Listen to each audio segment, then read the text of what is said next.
श्री बद्री विशाल जी की महिमा बड़ी ही मनभावक है। वैसे तो चारों वेद और 18 पुराणों में श्री बद्री विशाल जी की महिमा की वर्णना बड़े बड़े विद्वानों ने अपने अपने ढंग से की है। उन्हीं का स्मरण करते हुए मैं आज इस पावन कथा की शुरुआत करती हूँ। तो आप भी मेरे साथ श्री भगवान नारायण का स्मरण करें और इस कथा को अंत तक ध्यानपूर्वक सुनें। तो मैं इंद्रानी आ गई हूँ आपके समक्ष मोक्ष द्वार का एक और नया एपिसोड लेकर।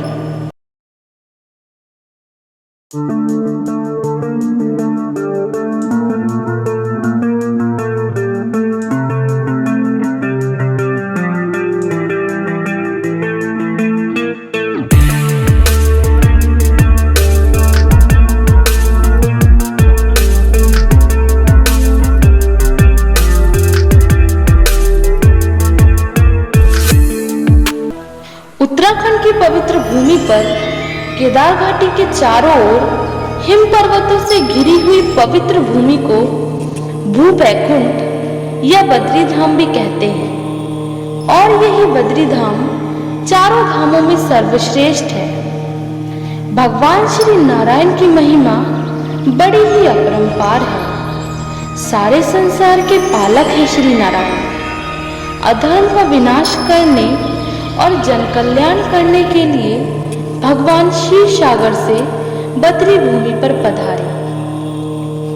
स्कंद पुराण के अनुसार सतयुग में दुर्दम नाम का एक दानव था जो सूर्यदेव का बहुत बड़ा भक्त था, जिसने कई हजारों वर्षों तक भगवान सूर्यदेव की तपस्या की, जिसके कारण सूर्यदेव प्रसन्न होकर उसे वरदान देने हेतु धरती पर पधारे और उसे मनचाहा वरदान मांगने को कहा। तब उसने बिना कुछ सोचे समझे अमर होने का वरदान मांग लिया। फिर सूर्यदेव ने उसे कहा कि हे वत्स, सृष्टि का नियम है कि जो भी प्राणी धरती पर जन्म लेता है उसका अंत निश्चित है। इसलिए मैं सृष्टि के नियम को नहीं तोड़ सकता तथा तुम्हें अमर होने का वरदान नहीं दे सकता। तुम कोई दूसरा वर मांग लो। तब दुर्दम ने बहुत सोच विचार के बाद कहा कि हे प्रभु, आप मुझे सहस्त्र कवच यानी 1000 कवच और कुंडल प्रदान करें और मेरा ये कवच वो तोड़े जो 10,000 वर्षों तक तपस्या कर चुका हो, जो अपार शक्ति का स्वामी हो। तब सूर्यदेव ने वचनबद्ध होने के कारण उसे ये वरदान दे दिया।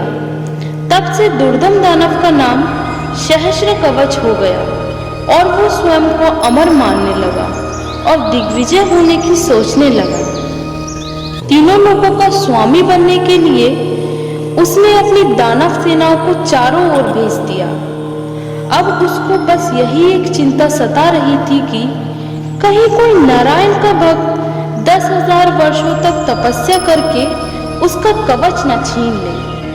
इसी कारण उसने अपनी पूरी सेना को ये आदेश दिया कि तीनों लोकों में कहीं कोई तपस्या करता दिखे तो उसका वहीं अंत कर डालो। ये आदेश पाते ही उसकी सेना चारों ओर फैल गई और सभी तपस्वियों तथा ऋषि मुनियों को मारती गई। धरती पर ऋषि मुनियों और भगवान नारायण के भक्तों का जीना मुश्किल हो गया और जब सहस्त्र कवच का अत्याचार चरम सीमा पर पहुंच गया, तभी सभी देवगणों ने भगवान विष्णु की शरण ली और उनसे प्रार्थना करने लगे कि हे प्रभु, हमें इस संकट से मुक्ति दिलाएं। आप तो पूरी जगत के पालनहार हैं। जब जब आपके भक्तों पर संकट आया है, तब तब आपने उस संकट का निवारण किया है। अब आप ही इस दानव के प्रकोप से पूरे संसार का उद्धार कर सकते हैं प्रभु। अपने भक्तों की ये पुकार सुनकर श्री नारायण ने सभी ऋषि मुनियों और देवगणों को रक्षा का आश्वासन दिया। भगवान श्री विष्णु ये सोचने लगे कि यदि सतयुग में ऋषि मुनियों और देवगणों पर ऐसा संकट आ सकता है तो घोर कलयुग में इस संसार का क्या होगा।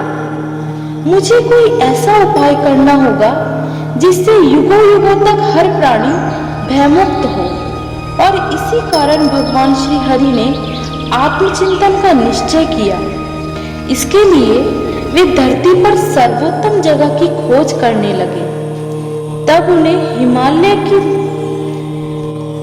गोद में बसा केदारखंड ही एक ऐसा स्थान लगा जहां एक दिन की तपस्या 10,000 वर्षों की तपस्या के समान है। तब भगवान ने क्षीर सागर से उतरकर भूवैकुंठ यानी केदारखंड पधारे। यहाँ आकर प्रभु ने देखा कि इस स्थान पर तो भगवान भोलेनाथ का निवास है। फिर वे सोचने लगे कि मैं इस स्थान की प्राप्ति कैसे करूं। उसी समय उनके मन में एक उपाय सूझा और वे एक बहुत ही मनमोहक लीला रचते हुए एक बालक का रूप धारण कर अलकनंदा के समीप एक शिला पर लेटकर जोर जोर से रोने लगे। उनके रोने की आवाज तीनों लोकों में गूंजने लगी। उस आवाज को सुनकर माता पार्वती व्याकुल हो उठी और महादेव से बोली, हे स्वामी, ये बालक कौन है जो इतनी जोर जोर से रो रहा है। प्रभु, मुझसे इस बालक की ऐसी दशा देखी नहीं जाती।